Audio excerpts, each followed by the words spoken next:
പാസ്റ്ററെ അതിനായി Recording ക്ഷണിക്കുന്നു. in progress. സ്തോത്രം.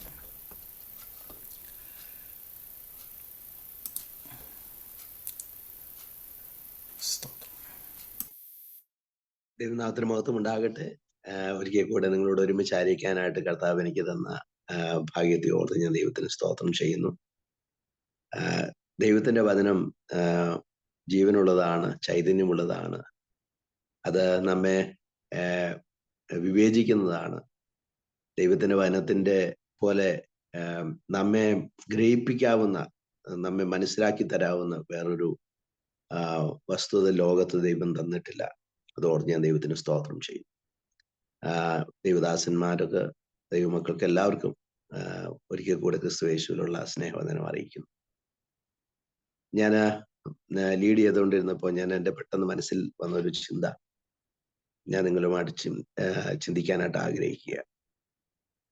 കാരണം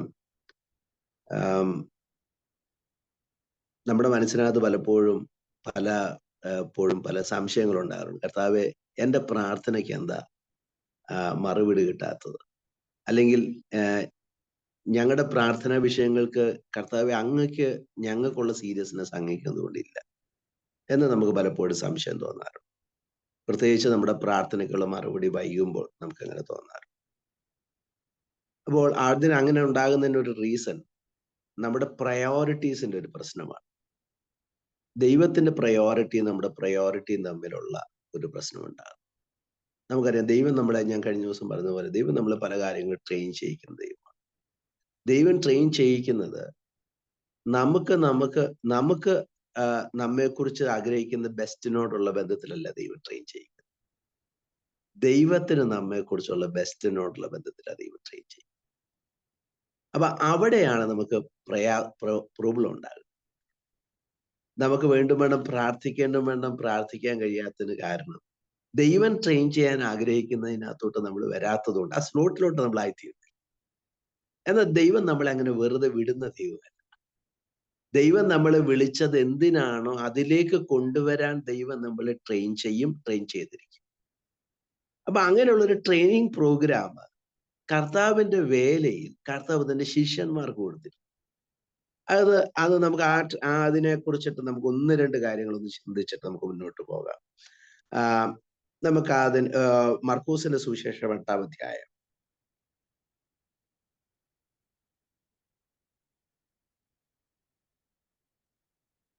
അതിന്റെ 14-ാം വാക്യം. അവൻ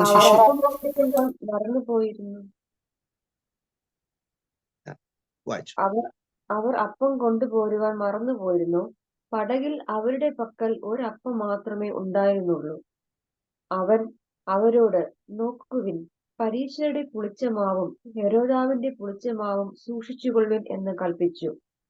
നമുക്ക് അപ്പം ഇല്ലാകയാൽ എന്ന് അവർ തമ്മിൽ പറഞ്ഞു.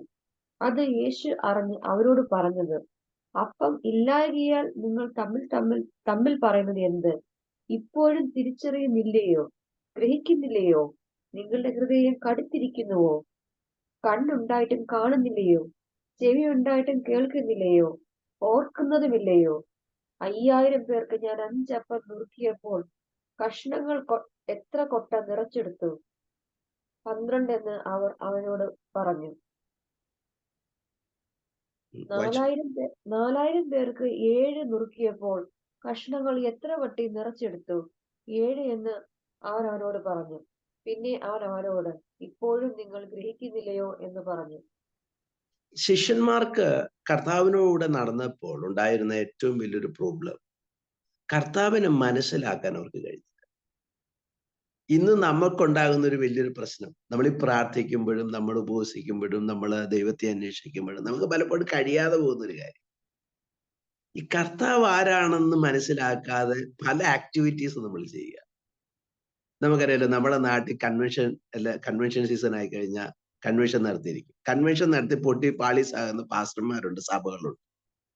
എന്തുകൊണ്ടാണെന്ന് വെച്ച് കഴിഞ്ഞാൽ സമയമാകുമ്പോൾ കൺവെൻഷൻ നടത്തിയില്ലെങ്കിൽ പിന്നെ ഒരു പ്രയാസം. അപ്പം അത് എന്തിനായി കൺവെൻഷൻ നടത്തുന്നതെന്നോ എന്തിനാ നമ്മളിതൊക്കെ ചെയ്യുന്നതെന്നോ പലപ്പോഴും അറിയത്തില്ല. കാരണം ഇപ്പൊ നമുക്കറിയാമല്ലോ, ഇപ്പൊ ഇപ്പം തന്നെ ടിജോ ബ്രദർ പറഞ്ഞതുപോലെ സിറിയയിലുള്ള വേലയൊക്കെ ഉള്ള കുറിച്ച് ചിന്തിക്കുമ്പോൾ അങ്ങനെയുള്ള വർക്ക് അവര് ശരിക്കും പറഞ്ഞു കഴിഞ്ഞാൽ അവര് പൈസയല്ല എറിയുന്നത്, അവരുടെ ജീവനെ എറിഞ്ഞു കൊടുക്കുക. കാരണം നമ്മൾ വിചാരിക്കുന്ന സംതിങ് നമുക്ക് പണമില്ലാത്തതുകൊണ്ടാണ് നമ്മുടെ പ്രശ്നം, അല്ലെങ്കിൽ നമുക്ക് ജോലി ഇല്ലാത്തതാണ് നമ്മുടെ പ്രശ്നം, നമുക്ക് പലപ്പോഴും വേണ്ടുമ്പോൾ ആരോഗ്യം ഇല്ലാത്ത പ്രശ്നം. ഞാൻ ഭയങ്കര മറവിക്കാരൻ. അപ്പൊ എന്റെ ഏറ്റവും വലിയ പ്രശ്നമായിട്ട് എപ്പോഴും തോന്നാറുള്ളത് മറവിയാണ് ഏറ്റവും വലിയ പ്രശ്നം.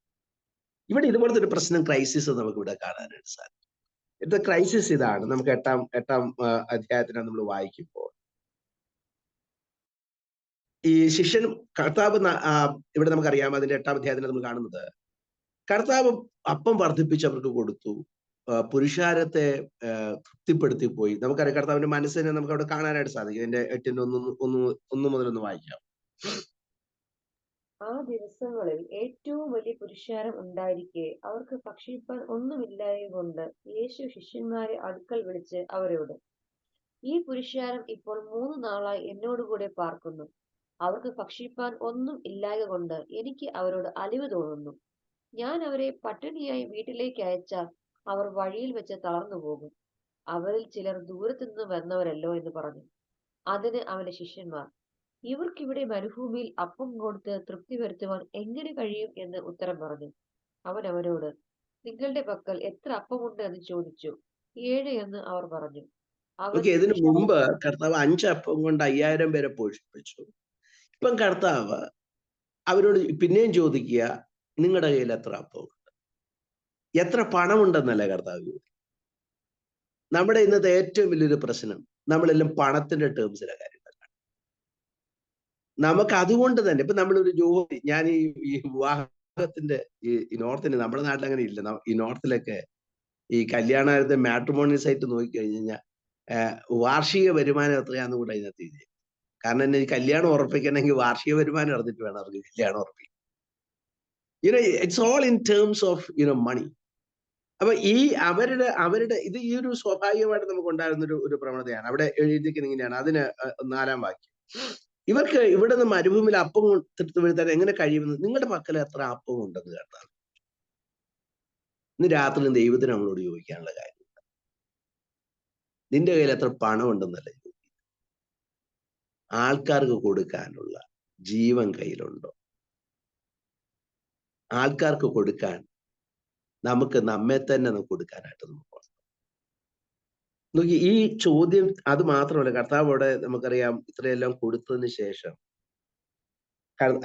അതിന് 10-ാം വാക്യം, അവൻ അവരെ പറഞ്ഞയച്ചു. ഉടനെ ശിഷ്യന്മാരോട് പടക് കയറി ദൽന അംശങ്ങളിലെത്തി. എന്ന് വെച്ചാൽ മഗധദേശം, ആ ദേശത്തെ കുറിച്ച് പറയുന്നത് മഗധദേശമാണ്. അത് നമ്മൾ മത്തായിയുടെ സുവിശേഷത്തിൽ വായിക്കും. അത് അതിന്റെ 11-ാം വാക്യത്തിൽ, അനന്തരം പരീശന്മാർ അവനെ പരീക്ഷിച്ച് ആകാശം ഒരു അടയാളം അന്വേഷിച്ചു. പരീശന്മാരുടെ ആ വേ ഓഫ് എന്താ പറഞ്ഞ ഒരു ആസ്കിങ് അത് നമ്മുടെ ഇടയിലുണ്ട്. കർത്താവ് അങ്ങ് ഒരു അടയാളം ചെയ്യണം. അവര് അടയാളം അന്വേഷിച്ചത് അടയാളം ലഭിക്കാൻ വേണ്ടി അന്വേഷിച്ചതൊന്നുമല്ല. അടയാളം അന്വേഷിച്ചത് അവരുടെ ഹൃദയകാഠിന്യം കൊണ്ട് അന്വേഷിച്ചത്, അവരുടെ ഹിപ്പോക്രസി കൊണ്ട് അന്വേഷിച്ചത്, അവരുടെ കപടഭക്തി കൊണ്ട് അവരന്വേഷിച്ചത്. അത് നമുക്ക് നന്നായിട്ട് അറിയാം. നമ്മുടെ മത്തായിയുടെ സുവിശേഷം വായിക്കുമ്പോഴും നമുക്കത് ചേർത്ത് വായിക്കുമ്പോഴാണ് നമുക്കത് പഠിക്കുമ്പോൾ അതൊന്നും കൂടെ ക്ലിയർ ആയിട്ട് എഴുതി. അപ്പൊ അങ്ങനെ ചോദിച്ചപ്പോൾ അതിന്റെ 14-ാം വാക്യം,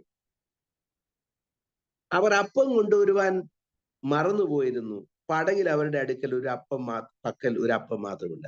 നമുക്കറിയാം നമുക്കുണ്ടാകുന്ന ഏറ്റവും വലിയൊരു പ്രശ്നമാണ് ഈ 12 പേരുണ്ടായിട്ട് ഒരാള് പോലും ഈ ബാക്കിയുള്ള അപ്പം കൊണ്ടുവരാനായിട്ട്. നമുക്കറിയാം അവിടെ 7 വട്ടി അപ്പം നിറച്ചിട്ട് വലിയ ബാസ്കറ്റ് ഫുള്ള്, 7 ബാസ്കറ്റ്സ് ഫുൾ. എന്നിട്ട് ഒരു അപ്പം മാത്രമേ കൊണ്ടുവന്നു. എന്തുകൊണ്ടായിരിക്കും? നിങ്ങൾക്ക് എന്ത് തോന്നുന്നു? രാത്രി നമ്മളാണെങ്കിൽ അങ്ങനെ ചെയ്യുമോ?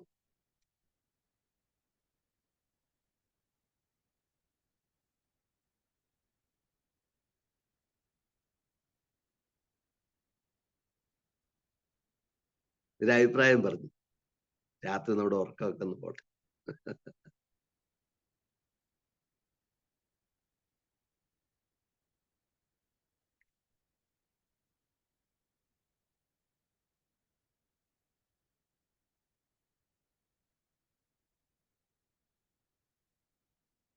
അതെന്റെ സാറേ, അത് അവര് മുക്കന്മാരായതുകൊണ്ട് വിവരമില്ലായിരുന്നു, അതുകൊണ്ടായിരുന്നു മറന്നുപോയത്.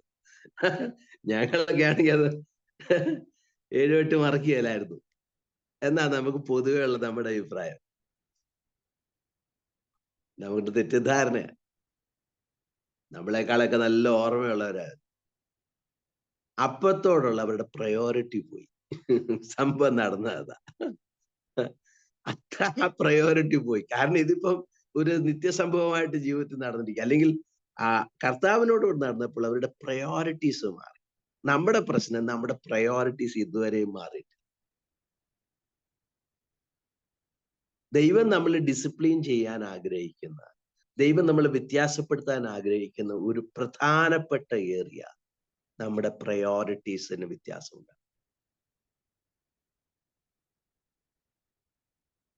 നമ്മുടെ പ്രാർത്ഥനയ്ക്ക് വ്യത്യാസം ഉണ്ടാകണമെങ്കിൽ നമ്മുടെ പ്രയോറിറ്റി വ്യത്യാസം, നമ്മുടെ ആരാധനയ്ക്ക് വ്യത്യാസം ഉണ്ടാകണം, നമ്മുടെ പ്രയോറിറ്റിക്ക് വ്യത്യാസം. നമ്മൾ ചിന്തിക്കുന്ന എങ്ങനെയെങ്കിലും കൈയടിച്ച് ദൈവത്തെ സ്തുതിച്ച് മഹത്വപ്പെടുത്തി ദൈവത്തെ പ്രസാദിപ്പിക്കാമെന്നാണ് നമ്മൾ ധരിക്കുന്നതെങ്കിൽ വി ആർ ബാഡ്ലി മിസ്റ്റേക്കൺ. എന്തുകൊണ്ടാണെന്ന് വെച്ചാൽ, ദൈവം അങ്ങനെ പ്രസാദിക്കുന്ന ഒരാളായിരുന്നെങ്കിൽ നമ്മളെക്കാളും ദൈവം പ്രസാദിക്കേണ്ടത് മറ്റുള്ള പലരിലുമാണ്. എന്നാൽ ദൈവം പ്രസാദിക്കുന്നത് ദൈവത്തെ പൂർണ്ണമായി അനുസരിക്കുന്നതിലൂടെയാണ്. ദൈവത്തിന്റെ ഹിതത്തിന്റെ ആലോചനയ്ക്ക് കീഴടങ്ങുന്നതിനും ദൈവത്തിന്റെ പൂർണ്ണമായി ദൈവ പരിജ്ഞാനത്തിൽ വളരുന്നതിനുമാണ് ദൈവം പ്രസാദിക്കുന്നത്. ആരാധന ശരിക്കും പറഞ്ഞു കഴിഞ്ഞാൽ കർത്താവിനെ അറിയുന്നതിനോടുള്ള ബന്ധത്തിലാണ് ആരാധനയെ. കർത്താവിനെ അറിയേണ്ട വേണം, അറിയാതെ ഉള്ള ആരാധന കൊണ്ട് എന്താ പ്രയോജനമുള്ളത്? നമുക്ക് രൂപാന്തരം ഉണ്ടാകാത്ത പ്രാർത്ഥന കൊണ്ട് നമുക്ക് എന്ത് പ്രയോജനം? നമ്മൾ പ്രാർത്ഥിച്ചു, എന്നിട്ട് നമ്മളെല്ലാം കർത്താവിൽ നിന്ന് പ്രാപിച്ചിട്ട് ഒരു ദിവസം ദൈവസന്നിധിയിൽ വെറും കൈയായിട്ട് നിൽക്കേണ്ട ഒരു സാഹചര്യം വന്നാൽ നമ്മുടെ പ്രാർത്ഥന കൊണ്ട് എന്ത് പ്രയോജനം? അപ്പോൾ നമുക്ക് ഇവിടെ കാണുന്ന ഒരു കാര്യം, അവർ അപ്പം എടുക്കാൻ കൊണ്ട് മറന്നു വരുന്നു. പടകിൽ അവരുടെ പക്കൽ അപ്പമേ ഉണ്ടായിരുന്നുള്ളൂ. അത് 15-ാം വാക്യം. അവനവരോട്, നോക്കുവിൻ, പരീശന്മാരുടെ പുളിച്ചമാവും ഹോരോദാവിന്റെ പുളിച്ചമാവും സൂക്ഷിച്ചുകൊള്ളുവിൻ എന്ന് കൽപ്പിച്ചു. 18-ാം വാക്യം. നമുക്ക് അപ്പമില്ലായ്യാൽ എന്ന് അവർ തമ്മിൽ പറഞ്ഞു. അവര് കർത്താവിനെ കൂടാതെ ഒരു കമ്മിറ്റിയൊക്കെ കൂടി ഇതിനെ കുറിച്ചിട്ടൊന്ന് പഠിക്കാനായിട്ട്. കമ്മിറ്റി കൂടിയപ്പോൾ അവര് പറഞ്ഞു, ഈ കർത്താവ് പരീശന്മാരുടെ പുളിച്ചമാവിനെ ഹോരോദാവിന്റെ പുളിച്ചമാവിനെ സൂക്ഷിച്ചു കൊള്ളണമെന്ന് പറഞ്ഞത് പുളിച്ചമാവിനെ കുറിച്ചല്ല അത് പറഞ്ഞത്. അത് നമ്മുടെ അപ്പം കൊണ്ടുവരാത്തതിന് കർത്താവ് ഒരു വേറെ ഭാഷയെ പറഞ്ഞതാണ്. എനിക്ക് തോന്നുന്നു ഇവരെല്ലാവരും മലയാളികളാണെന്നാ തോന്നുന്നു. നേരെ ചൊവ്വയോ കാര്യങ്ങൾ കേൾക്കില്ല. എല്ലാം നമ്മുടെ ഈ നോർത്ത് ഇന്ത്യ വളരുന്ന പിള്ളേര് നമ്മുടെ നാട്ടിൽ ചെല്ലുമ്പോൾ ഒരു വലിയ പ്രശ്നം എന്താന്ന് വെച്ച് കഴിഞ്ഞാൽ, എന്റെ പിള്ളേർക്ക് അങ്ങനത്തെ കുഴപ്പമുണ്ടായിട്ടുണ്ട്. എന്താന്ന് വെച്ച് കഴിഞ്ഞാൽ, അത് നമ്മുടെ നാട്ടിലെ പിള്ളേർ മോശക്കാരായതുകൊണ്ടല്ല. നമ്മുടെ നാട്ടിൽ എങ്ങനെയാന്ന് വെച്ച് കഴിഞ്ഞാൽ വർത്താനം പറയുമ്പോൾ ഒരു കാര്യം നേരെ പറയാലോ, ഒരു ഇച്ചിരി ഒരു രണ്ടർത്ഥം വെച്ചേ പറയുള്ളൂ. അപ്പൊ ഈ രണ്ടർത്ഥം വെച്ച് പറഞ്ഞു ഇവർക്കൊന്നും മനസ്സിലാകത്തില്ല. ഈ രണ്ടർത്ഥം വെച്ച് പറയുമ്പോൾ, അതായത് ഇവരെല്ലാരും നല്ല മനുഷ്യരായതുകൊണ്ടല്ലേ, ഇവരുടെ കയ്യിൽ വേറെ പരിപാടികളൊക്കെ ഇരിപ്പുണ്ട്, ഈ പരിപാടി അവരുടെ കയ്യിലില്ല. അപ്പൊ അതുകൊണ്ട് അവർക്ക് എപ്പോഴും കൺഫ്യൂഷൻ ആകും. ഇവരുടെ കയ്യിൽ നോർത്ത് ഇന്ത്യൻ പരിപാടികളൊക്കെ ഉള്ളൂ, അവിടുത്തെ പരിപാടികളൊന്നും ഇല്ല. അപ്പം ഇങ്ങനത്തെ ഒരു കൺഫ്യൂഷൻ അവർക്കുണ്ട്. അപ്പൊ എന്ന് വെച്ച് കഴിഞ്ഞാൽ ശിഷ്യന്മാരുടെ ചിന്ത അനുസരിച്ച് അവർക്ക് ഇതുവരെ കർത്താവിന് മനസ്സിലായി. കർത്താവിന് ഈ നേരെ ചൊവ്വയെ കർത്താവ് പറയാറുണ്ട്. ഇവരുടെ ചിന്ത ഇപ്പോഴും എന്നാന്ന് വെച്ച് കഴിഞ്ഞാൽ കർത്താവ് ഇത് വേറൊരു അർത്ഥത്തിൽ പറഞ്ഞതാണ്. കർത്താവ് നേരെ കാര്യം. പക്ഷെ അവര് വിചാരിച്ച അപ്പം എടുക്കാൻ മറന്നുപോയതുകൊണ്ട്. ഇപ്പൊ ഇന്ന് രാത്രി നമ്മൾ പ്രാർത്ഥിക്കാനിരിക്കുമ്പോ നമ്മുടെ ചിന്ത ഇതായിരുന്നു, എന്റെ കർത്താവെ അന്ന് ആ കറക്റ്റ് സമയത്ത് ആപ്ലിക്കേഷൻ ഫോം കൊടുത്തിരുന്നെങ്കിൽ ഈ പ്രശ്നം ഉണ്ടാകും, അല്ലെങ്കിൽ അന്ന് വേണ്ടും വണ്ണം ഒന്ന് ഉപവസിച്ചിരുന്നെങ്കിൽ എൻ്റെ ഈ പ്രശ്നത്തിന് പരിഹാരം ഉണ്ടായി. നമ്മളിങ്ങനെ പലതും ചെയ്യാതിരുന്നത് കൊണ്ടാണെന്ന് ധരിച്ചുകൊണ്ടാണ് നമ്മളിരിക്കുന്നത്. ഇപ്പൊ നമ്മൾ ചിലപ്പം വിചാരിക്കും ഇനിയിപ്പം ഇവര് രാത്രി പ്രാർത്ഥന നടത്താത്തത് കൊണ്ടാണെങ്കിൽ നമുക്കിനി മാസം എല്ലാ പ്രാവശ്യവും ഒരു പ്രാർത്ഥന നടത്തിയാൽ ചിലപ്പോൾ ഇക്കാര്യം നടന്നു പോയാൽ എന്ന് പോലും ധരിക്കാനുള്ള സാധ്യതയുണ്ട്. നമ്മളെല്ലാവരും അങ്ങനെയൊക്കെ ആൾക്കാരൊക്കെ തന്നെയാണ്. അപ്പൊ കർത്താവ് ഒരു കാര്യം കമ്മ്യൂണിക്കേറ്റ് ചെയ്യാൻ ആഗ്രഹിക്കുമ്പോൾ we find our own reasonings, and those reasonings are from our inabilities. അതിൽ നിന്ന് നമുക്കുണ്ടാകുന്ന നമ്മുടെ ഈ പരാജയങ്ങളിൽ നിന്ന് ആൻഡ് ഫെയിലിയേഴ്സിൽ നിന്നൊക്കെ ഉണ്ടാകുന്ന കുറേ ചിന്തകൾ നമുക്ക് ഇതിനെയും കൂടെ വാരി കൂട്ടിക്കൊണ്ടാണ് നമ്മൾ പല ആക്ടിവിറ്റീസ് ചെയ്യും.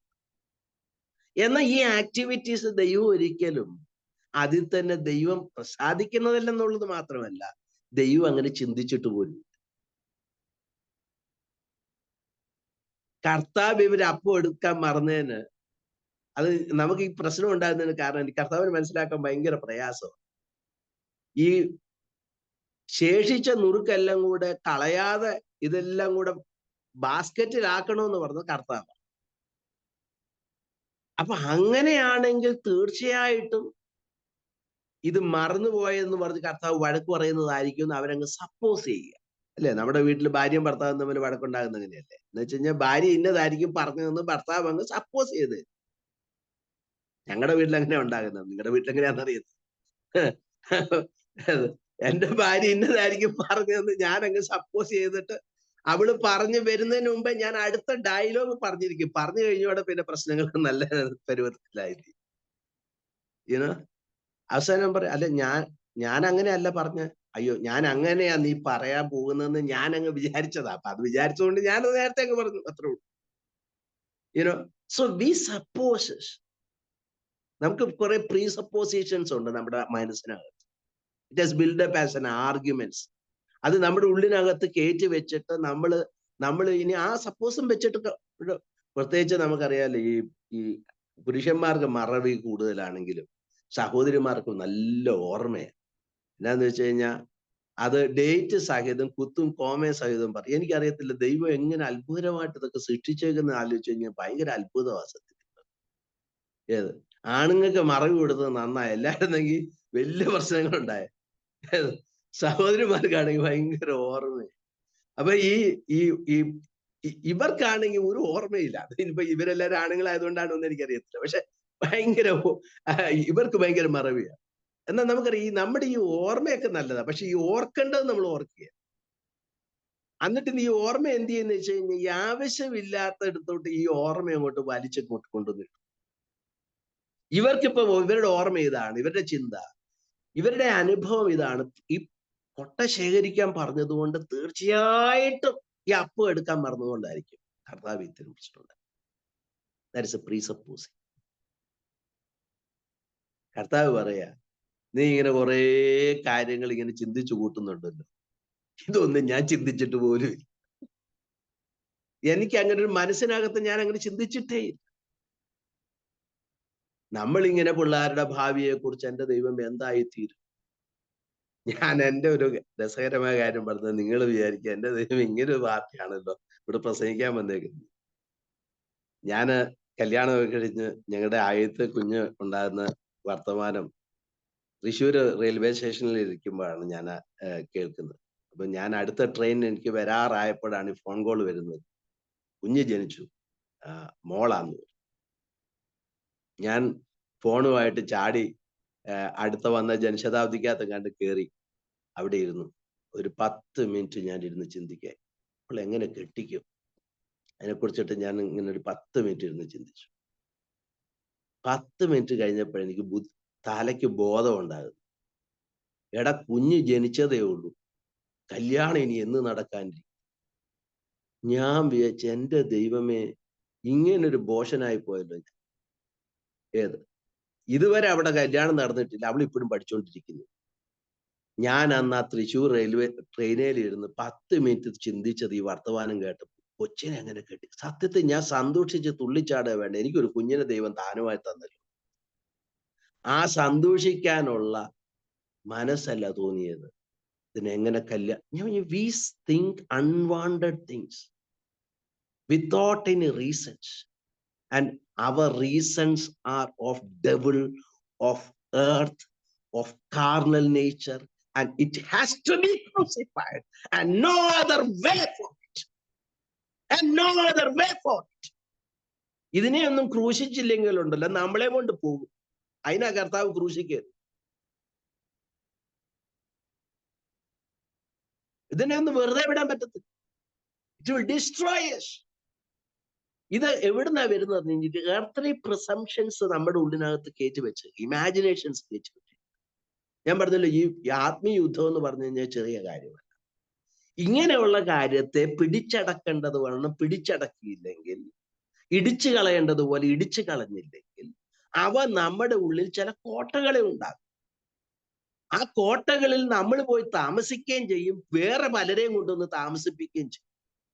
പിന്നെ ഇതിനെല്ലാം കൂടെ ഇറക്കി വിടണമെങ്കിൽ അത് വലിയ ബുദ്ധിമുട്ടാണ്.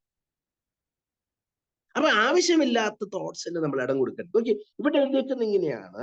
അവര് പറയണം അപ്പം എടുക്കാൻ മറന്നത് കൊണ്ടായിരിക്കാം. കർത്താവിന് അപ്പത്തോട് ഭയങ്കര കൺസേൺ ആണെന്ന് ഇവർക്ക് എവിടുന്നാ തോന്നുന്നു. അതാ കർത്താവ് ചോദിച്ചത്, നിങ്ങൾ എന്താ, നിങ്ങൾക്ക് ഇതൊരു, കർത്താവ് ചോദിച്ച ചില കാര്യങ്ങൾ ഇവിടെ എഴുതിയേക്കുന്നത് നിങ്ങൾ ഇപ്പോഴും ഗ്രഹിക്കുന്നില്ലയോ?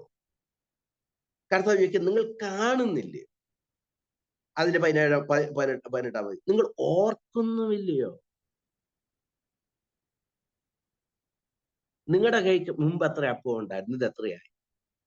അപ്പത്തിന്റെ വിഷയം ഞാൻ നിങ്ങളോട് ഭാരപ്പെടുമല്ലോ കുഞ്ഞുങ്ങളെ. ഒരപ്പം മതിയല്ലോ, ഞാൻ വർദ്ധിപ്പിക്കത്തില്ലേ? എന്തായാലും ഒരപ്പെങ്കിലും കയ്യിലുണ്ടല്ലോ.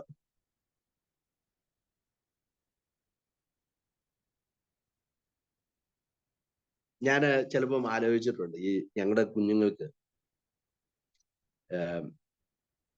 അവര് പലരും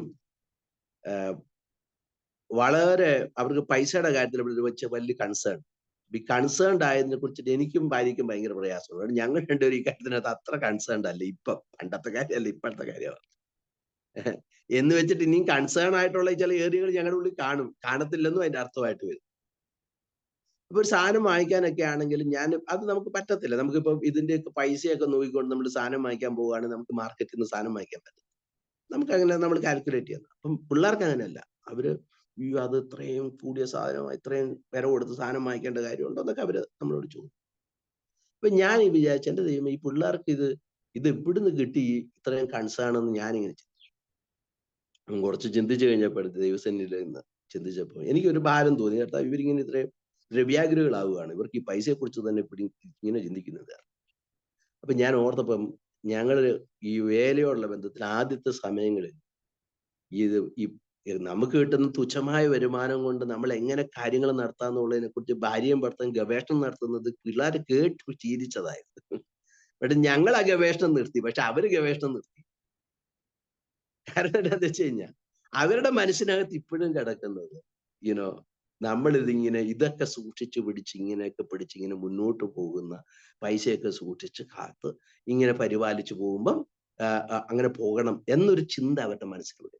അതിന്റെ അർത്ഥം ഞാൻ പൈസ ധാരാളിത്തം കാണിക്കണമെന്നൊന്നുമല്ല, അതിന്റെ ആൻസൈറ്റിയുടെ വിഷയം പറയാനാണ്. ഇത് നമ്മുടെ ഉള്ളിനകത്ത് കയറിയിട്ട് ഇത് പിന്നെ പെട്ടെന്ന് ഇറങ്ങിപ്പോകത്തില്ല. ഇപ്പോഴും പ്രശ്നം ഉണ്ടാകുമ്പോ എന്താ ചിന്തിക്കുന്നറിയോ? അന്ന് ആ പറഞ്ഞ വാക്കുകൊണ്ടാണ്, അന്ന് അങ്ങനെ ഞാൻ ചെയ്തത് കൊണ്ടാണ്, അങ്ങനെ പൈസ നമ്മുടെ നഷ്ടമായത് കൊണ്ടാണ്. ഇന്നും നമ്മൾ അത് പറഞ്ഞു, അന്ന് അങ്ങനെ അച്ഛൻ ചെയ്തില്ലായിരുന്നെങ്കിൽ, അന്ന് എൻ്റെ ഭാര്യ ഇങ്ങനെ ബുദ്ധികേട് പറഞ്ഞില്ലായിരുന്നെങ്കിൽ, അന്ന് എൻ്റെ പിള്ളേര് വീണ്ടും വേണം പഠിച്ചിരുന്നെങ്കിൽ. നമ്മളെ പിള്ളേരോട് പറയുന്നതാ അല്ലെ, നമ്മള് പിള്ളേര് നിങ്ങൾ പഠിക്കാത്തത് കൊണ്ടാ, അല്ലായിരുന്നു നീ ഏത് നിലയിലെത്തേണ്ടതാ. അപ്പം പിള്ളേർക്ക് ഒരു കാര്യം മനസ്സിലായി, നല്ലതായിട്ട് പഠിച്ച് നല്ല നിലയിലെത്തുന്നതാണ് ജീവിതത്തിന്റെ ലക്ഷ്യമെന്ന് അവർക്ക് മനസ്സിലായി. അതാണോ ജീവിതത്തിന്റെ ലക്ഷ്യം? ജീവിതത്തിന്റെ ലക്ഷ്യം എന്ന് പറഞ്ഞാൽ അതാണ്. നമ്മൾ ഈ ലോകത്തിന്റെ കുറെ സിസ്റ്റംസ് നമ്മൾ പഠിച്ചു വെച്ചിട്ട് അത് നമ്മൾ നമ്മുടെ പിള്ളേരുടെ പുറത്ത് അപ്ലൈ ചെയ്യും. ഞാൻ ആലോചിക്കാറുണ്ട്, നമ്മുടെ തന്നെ പിള്ളേരെ വളർത്തുന്നതിനകത്ത് നമ്മൾ ശ്രദ്ധിച്ചാൽ നമുക്കറിയാം, ഈ മൂത്ത പിള്ളേരെ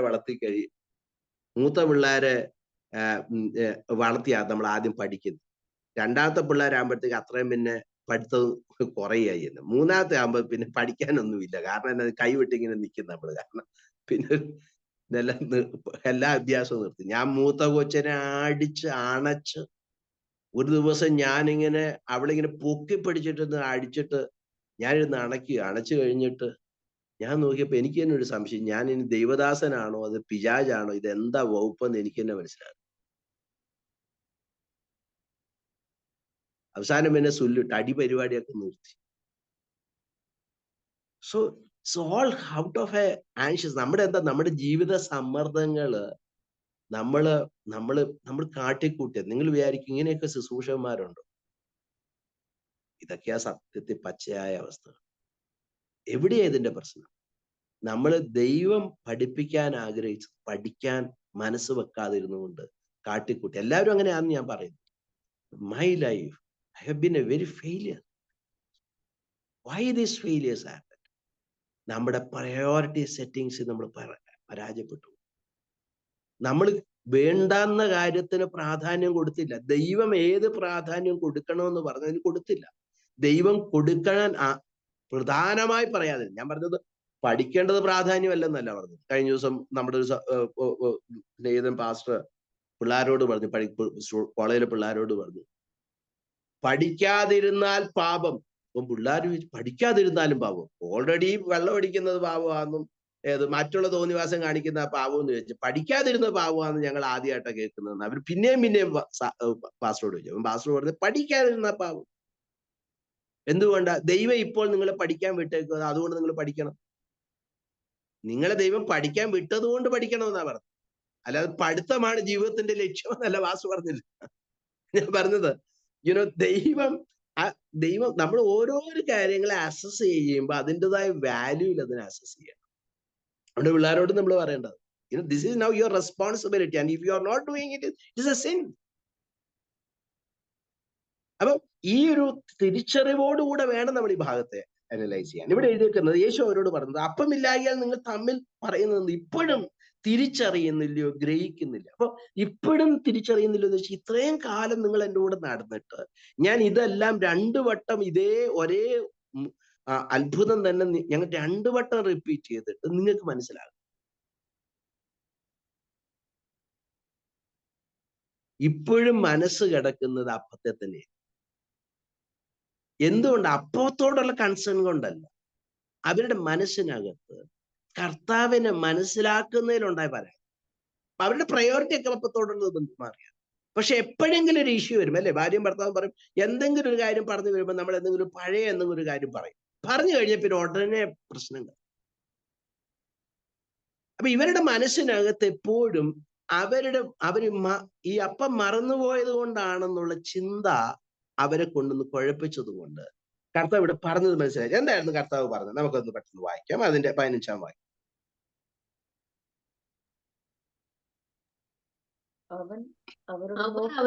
അവനോട് നോക്കുവിൻ, പരീശന്മാരുടെ പുളിച്ചുമാവും ഹേരോദാവിന്റെ പുളിച്ചുമാവും സൂക്ഷിച്ചുകൊള്ളുവിൻ എന്ന് പറഞ്ഞു. അത് നമ്മൾ ഇതര മറ്റു പത്താഴ സൂക്ഷിച്ചത് വായിക്കുമ്പോൾ നമുക്ക് മനസ്സിലാവും അവരുടെ ഉപദേശത്തെ കുറിച്ചാണ്. ഇന്ന് കുറെ ഡോക്ട്രിൻസ് നമ്മുടെ ഉള്ളിൽ ഇൻഫിൽട്രേറ്റ് ചെയ്ത് വന്നേക്കുന്ന ഡോക്ട്രിൻസ്. ഈ ഡോക്ട്രിൻസ് എങ്ങനെ നമ്മളെ നശിപ്പിക്കുന്നു എന്ന് നമ്മൾ പലപ്പോഴും അറിയുന്നില്ല. നമ്മുടെ കുഞ്ഞുങ്ങൾ എങ്ങനെ നശിപ്പിക്കുന്നു എന്ന് നമ്മൾ അറിയുന്നു. അത് പലതും നമുക്ക് കിട്ടിയിരിക്കുന്നത് ഈ ലോകത്തിൽ നിന്ന് കിട്ടിയ കുറെ ഡോക്ട്രിൻസ് ആണ്. ആ ഡോക്ട്രിൻസ് നമ്മുടെ പ്രയോറിറ്റി സെറ്റിങ്ങിൽ നമ്മളെ കൊണ്ടുവന്ന് തെറ്റായ ദിശകൾ നമ്മൾ കൊണ്ടു. ഞാനിത് ഇത്രയും പറഞ്ഞത് മാത്രമേ ഉള്ളൂ, ഓരോ പോലെ പറഞ്ഞത് മാത്രമേ. ഇനി നമുക്ക് വിലാപങ്ങളുടെ പുസ്തകത്തിൽ വരാം. വിലാപങ്ങളുടെ പുസ്തകം അതിന്റെ 2-ാം അധ്യായം.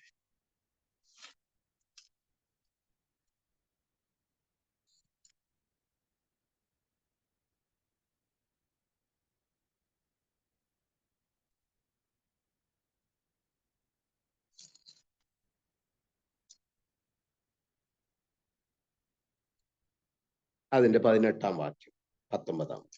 അവരുടെ ഹൃദയം കർത്താവോട് നിലവിളിച്ചു, സിയോൻ പുത്രിയുടെ മതിലെ, രാവും പകലും ഓലോല കണ്ണുനീരൊടുക്ക.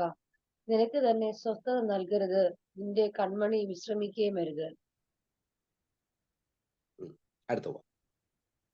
രാത്രിയിൽ യാമാരംഭത്തിങ്കൽ എഴുന്നേറ്റ് നിലവിളിക്ക, നിന്റെ ഹൃദയത്തെ വെള്ളം പോലെ കർത്തൃസന്നിധിയിൽ പകരുക. വീഥികളുടെ തലയ്ക്കലൊക്കെയും വിശപ്പ് കൊണ്ട് തളർന്നു കിടക്കുന്ന നിന്റെ കുഞ്ഞുങ്ങളുടെ ജീവരക്ഷയ്ക്കായി അവങ്ങളിലേക്ക് കൈമലർത്തുക. മതി. ദൈവനാഥത്തിന് മഹത്വം ഉണ്ടാകും. ഏത് പേരൻസിനെ സംബന്ധിച്ചിടത്തോളം അവരുടെ ഏറ്റവും വലിയ ട്രഷർ എന്ന് പറയുന്നത് അവരുടെ കുഞ്ഞുങ്ങളാണ്. എല്ലാ പേരൻസിനും കുഞ്ഞുങ്ങള് എങ്ങനെയുള്ള കുഞ്ഞുങ്ങളാണെങ്കിലും ശരി, അവർ പഠിക്കുന്നവരാകട്ടെ പഠിക്കാത്തവരാകട്ടെ, അവർ കറുത്തവരാകട്ടെ വെളുത്തവരാകട്ടെ, ഏത് തരത്തിലാണെങ്കിലും അവർക്ക് അവരുടെ കുഞ്ഞുങ്ങൾ അവർക്ക് ട്രഷേഴ്സ്. അവരുടെ കഴിവുണ്ടായിരിക്കും, കഴിവില്ലായിരിക്കും. ഇവിടെ ഈ വിലാപങ്ങൾ പുസ്തകത്തിന്റെ ഏറ്റവും വലിയ പ്രത്യേകത, ഇന്നത് രാത്രിയിൽ ധ്യാനിക്കുമ്പോൾ നിങ്ങളെ സംബന്ധിച്ചിടത്തോളം വളരെ പ്രധാനപ്പെട്ട ഒരു കാര്യം. കാരണം ഒരു ജനറേഷൻ നശിക്കുന്നത് കണ്ടിട്ട് അതിനു മുമ്പിൽ യെരമ്യാവ് കരയുന്ന കരച്ചിലാണ് വിലാപങ്ങൾ. അത് ജനറേഷൻ നശിക്കുന്നത് മാത്രമല്ല, ഒത്തിരി കാര്യങ്ങൾ ആ കൂട്ടത്തിൽ നശിക്കുന്നു. ഇത് നടക്കും. വിലാപങ്ങളുടെ പുസ്തകം എഴുതുന്നത് യെരൂശലേം പ്രവാസത്തിലേക്ക് പോയതിനു ശേഷം എഴുതുന്ന ഒരു കാര്യമാണ്. ഒരുപക്ഷെ എൻ്റെ ചിന്തയനുസരിച്ച് യെരമ്യാവും മിസ്രൈമിലേക്ക് പോകേണ്ട ഒരു സാഹചര്യം വന്നിരിക്കുന്ന സാഹചര്യമാണ്. നിങ്ങൾ യെരമ്യാവിന്റെ പുസ്തകം പഠിക്കുമ്പോൾ അത് മനസ്സിലാവും. കാരണം യോഹനാൻ എന്നൊക്കെ പറഞ്ഞ കുറച്ചുപേര് മിസ്രൈമിലേക്ക് പോകാൻ അവസാനം തീരുമാനിച്ചു, കാരണം യെരൂശലേം പിടിക്കപ്പെട്ടു. അപ്പൊ ആ കൂട്ടത്തിൽ അവർ യെരമ്യാവിനെയും കൊണ്ടുപോയി. ഒരുപക്ഷെ ആ പോക്കിലാണോ യെരമ്യാവ് ഇത് എഴുതിയതെന്ന് എനിക്കറിയാം. ചിലർ ഇത് യെരമ്യാവല്ലെന്ന് പറയാറും, എന്നാൽ യെരമ്യാവാണെന്നാണ് നമ്മുടെ പൊതുവെയുള്ള ദിവാസന്മാരെല്ലാവരും കണ്ടത്. യെരമ്യാവ് എന്ന് പറഞ്ഞാൽ നമുക്കറിയാം, 2-3 തരത്തിൽ യെരമ്യാവിനെ നമുക്ക് ഡിസ്ക്രൈബ് ചെയ്യാം. ഒന്ന്, he was a prophet of suffering. കഷ്ടാനുഭവങ്ങളുടെ ഒരു പ്രവാചകനായിരുന്നു യെരമ്യാവ്. പിന്നെ പൊതുവിൽ നമ്മൾ അറിയപ്പെടുന്നതാണ് he was a weeping prophet. ഏത് വിതുമ്പുന്ന, കരയുന്ന ഒരു പ്രവാചകനായിരുന്നു യെരമ്യാവ്. യെരമ്യാവ് ഓൾമോസ്റ്റ് 5 രാജാക്കന്മാരുടെ സമയത്താണ് യെരമ്യാവ് ശുശ്രൂഷ. ഒന്ന്, അത് യെരമ്യാവിന്റെ പുസ്തകം നമ്മൾ 1-ാം അധ്യായം 1-ാം വാക്യം മുതൽ വായിക്കുമ്പോൾ നമുക്ക് മനസ്സിലാവും. യോശിയ രാജാവ്, അത് കഴിഞ്ഞ് യഹോവാസ്, യഹോയാക്കീം, സിദ്ദിഖ്യാവ്, ഇങ്ങനെയൊക്കെ ഉണ്ട്. അതെല്ലാം കൂടെ അറിയണമെന്ന് നിർബന്ധം. അതിലെ ഒരുമാതിരി റിവൈവൽ ഇതിലേക്ക് സഭയെ കൊണ്ടുവന്ന വ്യക്തി എന്ന് പറയുന്നത്, യെരൂശലേമിനെ കൊണ്ടുവന്ന വ്യക്തി യോശിയ രാജാവാണ്. യോശിയ രാജാവിന്റെ സമയത്ത് ഹിൽക്കിയാവ് എന്ന് പറയുന്ന പ്രവാചകൻ, വേറൊരു വ്യക്തി, ഞാൻ പേര് മറന്നു, അദ്ദേഹം ചുരുൾ കണ്ടെത്തിയപ്പോൾ ആ ചുരുൾ കൊണ്ടുവന്ന് കൊടുക്കുകയും ഹിൽക്കിയാവ് അത് വായിക്കുകയും അങ്ങനെ രാജാവ് കരഞ്ഞ് നിലവിളിച്ച് അങ്ങനെ ആ യെരൂശലേമിൽ തന്നെ ഒരു ഉണർവിന് കാരണമായി. എങ്കിലും ജനത്തിന്റെ ഹൃദയം പൂർണ്ണമായിട്ട് ദൈവത്തിലേക്കൊന്നും തിരിഞ്ഞിരുന്നില്ല. അതുകൊണ്ടാണ് യെരമ്യാവ് പ്രവചനം തുടങ്ങി. യെരമ്യാവ് പ്രവാചകന്റെ ബാക്ക്ഗ്രൗണ്ട് നമ്മൾ ആ കാലഘട്ടം പഠിച്ചു കഴിഞ്ഞാൽ, നമ്മൾ ഇന്ന് പെട്ടെന്ന് ഞാൻ പറഞ്ഞു വിടാം, രാത്രി നിങ്ങളോട് ഇത്രയൊക്കെ പറഞ്ഞു കഴിഞ്ഞാൽ നമുക്ക് ഉറക്കം വരും. പക്ഷെ അത് മനസ്സിലാക്കിയാൽ മാത്രമേ പറയാനുള്ള ആശയം പറയാൻ പറ്റുള്ളൂ. ആ സമയത്ത് കാലഘട്ടത്തിലെ ആൾക്കാരുടെ അവരൊരു വളരെ പ്രോസ്പറൈസ് ആയിട്ട് ജീവിക്കുന്ന ഒരു കാലഘട്ടമാണ്. അതായത് വലിയ കുഴപ്പമൊന്നുമില്ല. ഇപ്പം നല്ല ജോലിയുണ്ട്, കാര്യങ്ങളൊക്കെ നടക്കുന്നുണ്ട്, എല്ലാ കാര്യങ്ങളും നന്നായിട്ട് നടക്കുന്നുണ്ട്. പിന്നെ ആത്മീയം അത്ര കുഴപ്പമൊന്നുമില്ല. ഞങ്ങള് അത്യാവശ്യ യാഗങ്ങളും പെരുന്നാളുകളും ശബത്തുകളും ഇതെല്ലാം ആചരിക്കുന്നുണ്ട്. പിന്നെ പഴയതുപോലെ ആ ശബത്തൊന്നും ഞങ്ങൾക്ക് പ്രമാണിക്കാനൊന്നും കഴിയുന്നില്ല. കാരണം എന്താണെന്ന് വെച്ച് കഴിഞ്ഞാൽ ഇപ്പൊ ബിസിനസ് ഒക്കെ വർദ്ധിച്ചതുകൊണ്ട് ശബത്ത് എപ്പോഴും ഒന്നും നടക്കുന്നില്ല. എന്നാലും ഞങ്ങൾ വലിയ കുഴപ്പമൊന്നുമില്ല. അത് ശബത്തിന്റെ ബാക്കിയുള്ള മാമൂലൊക്കെ നമ്മൾ ആചരിക്കുന്നു. അപ്പൊ അങ്ങനെയൊക്കെ നമ്മൾ പോകുന്ന ഒരു കാലഘട്ടമാണ് നമുക്ക് ഈ യെരമ്യാവിന്റെ പുസ്തകം എന്ന് പറയുന്നത്. അപ്പൊ ഇത് ഞാനിത് വായിച്ചതിന്റെ എസൻസി എന്ന് ഞാൻ നിങ്ങളോട് പറയാം. അത് മുഴുവൻ എടുത്ത് വായിക്കാൻ നമുക്ക് നേരം. അപ്പൊ അങ്ങനത്തെ ഒരു സമയത്ത് അവരെ ശരിക്കും പറഞ്ഞു കഴിഞ്ഞാൽ ദൈവത്തോടുള്ള അവരുടെ ഒരു റിബല്യൻ നമുക്കത് കാണാനായിട്ട് പറ്റും. പ്രത്യേകിച്ച് അവസാനത്തെ 4 രാജാക്കന്മാർ. ഞാൻ കഴിഞ്ഞ ദിവസം ഞാൻ പറഞ്ഞപ്പോൾ നിങ്ങളോട് പറഞ്ഞല്ലോ, നമ്മുടെ ഹൃദയത്തിന്റെ നിലവാരം ശരിക്കും എഴുതിയേക്കുന്ന ഒരു പുസ്തകം എന്ന് പറയുന്നത് യെരമ്യാവിന്റെ പുസ്തകമാണ്. എന്തുകൊണ്ടാന്ന് വെച്ച് കഴിഞ്ഞാൽ പുറമെ ഇങ്ങനെയൊക്കെയാണ്, ഇവരുടെ ഹൃദയം എത്രമാത്രം കപടത നിറഞ്ഞതാണെന്നും എത്രമാത്രം ദുഷ്ടത നിറഞ്ഞതാണെന്നും നമ്മൾ അറിയുന്ന യെരമ്യാവിന്റെ പുസ്തകം വായിക്കുമ്പോൾ. അത് യെരമ്യാവിന്റെ പുസ്തകം എന്ന് പറയുന്നത് ശരിക്കും പറഞ്ഞ സ്റ്റഡി ഓഫ് മാൻസ് ഹാർട്ട് എന്ന് വേണമെങ്കിൽ പറയാം. മനുഷ്യ ഹൃദയത്തിന്റെ ഒരു പഠനമാണ് യെരമ്യാവിന്റെ പുസ്തകം എന്ന് പറഞ്ഞു കഴിഞ്ഞാൽ. നമ്മുടെ പുറമേ ഉള്ളതിനെ കുറിച്ചല്ല, നമ്മുടെ അകത്തെ മനുഷ്യന്റെ വിഷയങ്ങളാണ് പഠനം. നമുക്ക് യെരമ്യാവിന്റെ പുസ്തകത്തിനകത്ത് ശാപം എന്ന് പറഞ്ഞാൽ എന്താണെന്നുള്ളത് യെരമ്യാവിന്റെ പുസ്തകം പറയുന്നത് ഇങ്ങനെയാണ്. മനുഷ്യനിൽ ആശ്രയിച്ച് ജഡത്തെ തന്നെ ഭുജമാക്കി മനുഷ്യനിൽ ആശ്രയിച്ച് യഹോവയെ ഹൃദയം കൊണ്ട് വിട്ടുമാറുന്നവൻ ശപിക്കും. ശാപം എന്ന് പറയുന്നത് എന്റെ കുഞ്ഞിന് ആരോഗ്യമില്ലെന്നോ, എന്റെ വീട് വീണ്ടും വേണം പണി തീർന്നിട്ടില്ലെന്നോ, അല്ലെങ്കിൽ ഞങ്ങളുടെ വീട്ടിൽ ഇടയ്ക്കിടയ്ക്ക് അസുഖം വരുന്നു, ഇതൊന്നും അല്ല ശാപം എന്ന് പറയുന്നത്. ശാപം എന്ന് പറയുന്നത് ഒരു മനുഷ്യൻ ദൈവത്തിൽ ആശ്രയിക്കാത്തതാണ് ശാപം. അത് കർത്താവ് കുറച്ചും കൂടെ ന്യൂ ടെസ്റ്റ്മെന്റിൽ പറഞ്ഞത് കർത്താവിനെ സ്നേഹിക്കാത്തവനും ശപിക്കപ്പെട്ടവരാണ് എന്നത്. അപ്പൊ കർത്താവിനെ സ്നേഹിക്കാത്തതാണ് ശാപം. അസുഖമല്ല ശാപം, പൈസ ഇല്ലാത്തതല്ല ശാപം, പഠിത്തമില്ലാത്തതല്ല പ്രശ്നം, ജീവിതത്തിൽ എന്തെങ്കിലുമൊക്കെ ഹാനി വരുന്നതല്ല ശാപം. അത് നമ്മൾ പറയുന്ന ശാപങ്ങൾ ഉണ്ടാകാൻ ഒരു പക്ഷെ കാരണം ഈ ശാപം. നമുക്കതാണ് ശാപമെങ്കിൽ വേദപുസ്തകം അതിനകത്ത് കാണുന്ന ശാപം അതല്ല. വേദപുസ്തകം കാണുന്നത് നമുക്ക് ദൈവത്തിലുള്ള നമ്മുടെ ആശ്രയമില്ലായ്മയാണ്. അപ്പൊ ഇന്ന് രാത്രി നമ്മൾ ഇരിക്കുമ്പോൾ നമ്മൾ ഓർക്കണം, നമ്മളുടെ ദൈവാശ്രയം എവിടെ ഉണ്ടെന്നുള്ളത്. അത് യെരമ്യാവിന്റെ പുസ്തകം പറഞ്ഞ യഹോവയിൽ ആശ്രയിച്ച് യഹോവ തന്നെ ആശ്രയമായിരിക്കുന്ന മനുഷ്യൻ ഭാഗ്യവാനാ. കഞ്ഞിയാ കുടിക്കുന്നതെങ്കിലും ഭാഗ്യവാനാ. കാരണം എന്താന്ന് വെച്ച് കഴിഞ്ഞാൽ അവന്റെ ആശ്രയം യഹോവയിൽ തന്നെയാണ്. അതാണ് അതിനകത്ത്.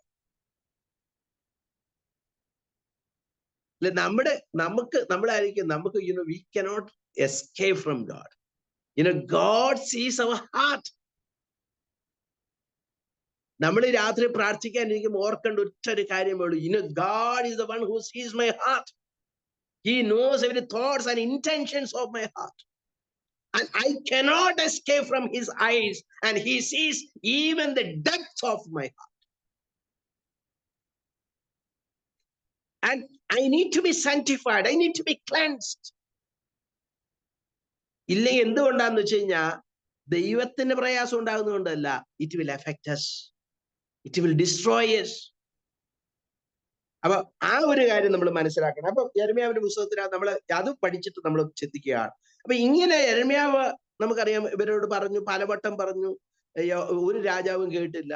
അവസാന സിദ്ക്കിയാവിന്റെ സമയത്ത്, ഞാൻ ആ ഹിസ്റ്ററി ഒന്നും പറയാൻ ആഗ്രഹിക്കുന്നില്ല, എല്ലാം തകർന്ന് അവരെ എല്ലാം നശിപ്പിക്കപ്പെട്ട് എല്ലാം കഴിഞ്ഞപ്പോൾ അവരുടെ അവസ്ഥയെന്ന് പറയുന്നത് ഭയങ്കര അവസ്ഥയാണ്.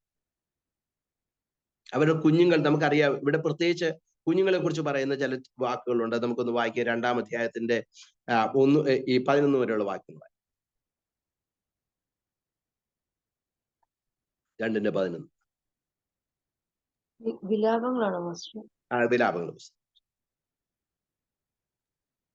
എന്റെ ജനത്തിന്റെ പുത്രിയുടെ നാശം നിമിത്തം ഞാൻ കണ്ണുനീർ വാർത്ത് കണ്ണ് മങ്ങിപ്പോകുന്നു. എന്റെ ഉള്ളം കലങ്ങി കരൾ നിലത്ത് ചൊരിഞ്ഞു വീഴുന്നു. പൈതങ്ങളെയും ശിശുക്കളെയും നഗരവീഥികളിൽ തളർന്നു കിടക്കുന്നു.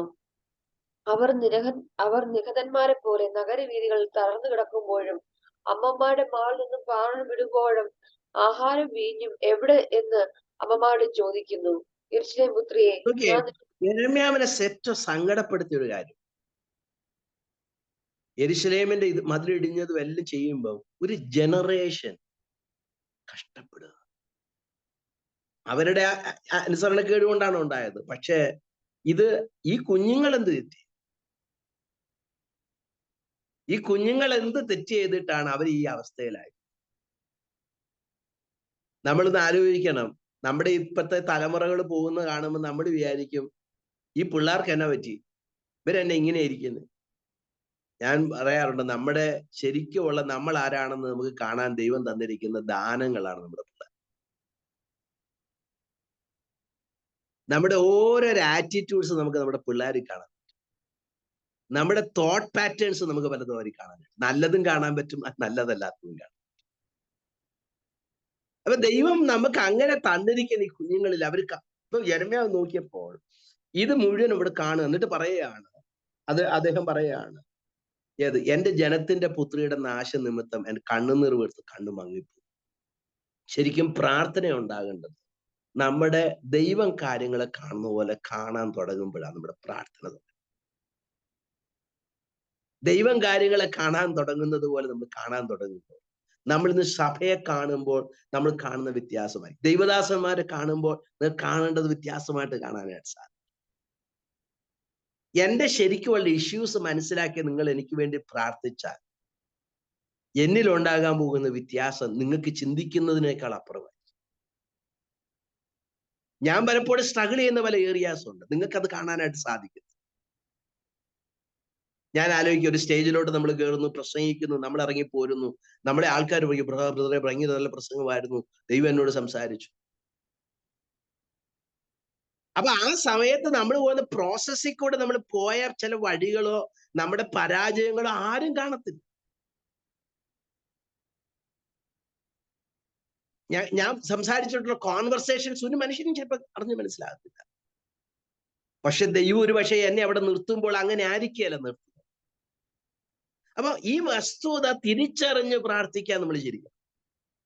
ഒരു ഉദാഹരണം പറയണം, കർത്താവേ നിന്റെ ദാസന്റെ മേൽ ഇരട്ടി അഭിഷേകം തന്ന് ഉപയോഗിക്കണമേ നിങ്ങൾ പ്രാർത്ഥിച്ച പ്രാർത്ഥന മോശമൊന്നുമല്ല. പക്ഷേ എന്റെ പ്രശ്നം ഇരട്ടി അഭിഷേകം കിട്ടാത്തതല്ല, ഉള്ള അഭിഷേകത്തെ തന്നെ സൂക്ഷിക്കാൻ പറ്റാത്ത.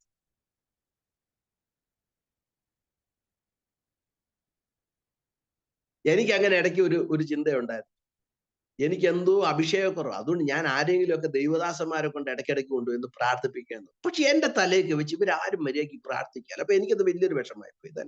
എനിക്ക് വേണ്ടിയിട്ട് ബാക്കി എല്ലാവർക്കും വേണ്ടി ഇവർ ശരിക്കും പ്രാർത്ഥിക്കുക, അവസാനം എനിക്ക് വേണ്ടി മാത്രമല്ല ഇവരൊക്കെ പ്രാർത്ഥിക്കാത്തതെന്ന് എൻ്റെ ഒരു ചിന്ത. ഇത് ഒത്തിരി വർഷങ്ങൾക്ക് മുമ്പ് നടന്ന സംഭവം ഞാനിപ്പോ. അപ്പൊ അവസാനം ഞാനൊരു ദൈവദാസൻ, ഞാൻ അദ്ദേഹത്തിന്റെ പേര് പറയുന്നു, അപ്പൊ അദ്ദേഹത്തിന്റെ അടുത്ത് ഞാൻ വളരെ പ്രശസ്തനായ ഒരു വ്യക്തിയാണ്, വളരെ കൺവെൻഷനുകളിലൊക്കെ പ്രസംഗിക്കുന്നത്. അപ്പൊ അദ്ദേഹത്തിന്റെ അടുത്ത് അദ്ദേഹത്തെ എന്റെ വീട്ടിൽ വിളിച്ചു, ഞങ്ങള് രണ്ടുപേരും കൂടെ പ്രാർത്ഥിക്കാൻ. അപ്പൊ അദ്ദേഹം എന്നോട് പറഞ്ഞൊരു കാര്യം എന്നെ എനിക്ക് ഇപ്പോഴും ഓർക്കാൻ ലജ്ജ തോന്നുന്നു. എന്നാന്ന് വെച്ചാൽ അദ്ദേഹം എന്നോട്, ബ്രദറെ അത് ബ്രദറിന് എന്നെക്കാളും ഇരട്ടി അഭിഷേകം എനിക്ക് ബ്രദറിന്റെ മേലുണ്ട്. ഞാൻ ഞെട്ടിപ്പോയി. ഞാൻ വിചാരിച്ചു എന്റെ ദൈവം, ഞാൻ ഇച്ചിരി അദ്ദേഹത്തിൽ നിന്ന് കിട്ടാന്ന് വിചാരിച്ചാൽ ഞാനങ്ങ് ഇരിക്കുമ്പോ അദ്ദേഹം പറയാണ് ബ്രദറിന് എന്നെക്കാളും വലിയ അഭിഷേകമുണ്ട്. ഞാൻ പറഞ്ഞത് അദ്ദേഹത്തിന് അഭിഷേകം അദ്ദേഹത്തെക്കാൾ എനിക്ക് അഭിഷേകം ഉണ്ടെന്ന് പറയാൻ വേണ്ടി പറഞ്ഞത്. നമ്മുടെ പ്രശ്നം ഇതൊന്നും അല്ല. നമ്മുടെ പ്രശ്നം അദ്ദേഹം കള്ളമായിട്ട് പറഞ്ഞതായിരിക്കില്ല, അദ്ദേഹം ഒരു കാര്യം പറയാൻ വേണ്ടി പറഞ്ഞത്, അതായത് you are also strong enough എന്ന് പറയാൻ പറഞ്ഞതായിരിക്കും. നമ്മുടെ ഏറ്റവും വലിയ പ്രശ്നം നമ്മൾ ദൈവത്തെ കേൾക്കേണ്ട പോലെ കേൾക്കാത്തതും മനസ്സിലാക്കേണ്ടതുപോലെ. അതാ കർത്താവ്, നിങ്ങൾ ഇപ്പോഴും ഗ്രഹിക്കുന്നില്ലയോ, നിങ്ങൾ ഇപ്പോഴും ഓർക്കുന്നില്ലയോ? ഇന്ന് രാത്രി ദൈവം നമ്മളോട് ചോദിക്കുന്ന കാര്യം, നീ ഇന്നും ഓർക്കുന്നില്ലേ ഞാൻ നിന്നെ നടത്തിയ വിധം? നീ ഇത് ഗ്രഹിക്കുന്നില്ലേ? നിനക്ക് ജോലി ഇല്ലാത്തതായിരുന്നോ നിന്റെ പ്രശ്നം? പണമില്ലാത്തതായിരുന്നോ നിന്റെ പ്രശ്നം? നിന്റെ കുഞ്ഞുങ്ങൾക്ക് വേണം ബുദ്ധി ഇല്ലാത്തതായിരുന്നോ നിന്റെ പ്രശ്നം? നിന്റെ പ്രശ്നം എന്താണ്? നിന്റെ പ്രശ്നം ഒറ്റ ഒരു പ്രശ്നമേ ഉള്ളൂ, നീ ദൈവത്തിൽ ആശ്രയിക്കേണ്ടതുപോലെ ആശ്രയിക്കാതിരുന്നതിന്റെ പ്രശ്നമല്ലാതെ നിന്റെ ജീവിതത്തിൽ ഒരു കുറവും ഉണ്ടായിട്ടില്ല. നീ പട്ടിണി കിടന്നിരുന്നപ്പോൾ, നിന്റെ ജീവിതത്തിനകത്ത് കയ്യും കാലും വിട്ട് അടിക്കുന്ന സാഹചര്യത്തിൽ കൂടെ പോയപ്പോഴും നിന്റെ ആശ്രയം ദൈവത്തിൽ വെച്ചിരുന്നത് ദൈവം കുറിച്ചു വെച്ചിട്ടുണ്ട്. അത് ദൈവം കുറിച്ചു വെച്ചിട്ടുണ്ടെന്ന് മാത്രമല്ല, നിന്റെ ജീവിതത്തിൽ അതിന്റെ ബ്ലെസ്സിങ്സ് ചെയ്യുന്നത് എനിക്ക് ഉള്ളതെന്ന്. ബ്ലെസ്സിങ് എന്ന് പറയുന്നത് having God and his his being in your life. ദൈവത്തിന്റെ ആ സ്വഭാവ ഗുണങ്ങളും ദൈവികമായിരിക്കുന്ന ആ നിറവുമാണ് ബ്ലെസ്സിങ് എന്ന് പറയുന്നത്. അപ്പൊ അത് നമ്മൾ തിരിച്ചറിയും. അപ്പൊ ഇവിടെ എഴുതിയിരിക്കുകയാണ്, നോക്കിയേ, നമുക്ക് വായിച്ചിട്ട് നമുക്ക് പെട്ടെന്ന് നിർത്താം, സമയം എനിക്ക് ഒത്തിരി പോകുന്നു. ഇവിടെ എഴുതിയിരിക്കുന്നത് ഇങ്ങനെയാണ്, വായിച്ചാട്ടെ അതിന്റെ 18-ാം വാക്യം.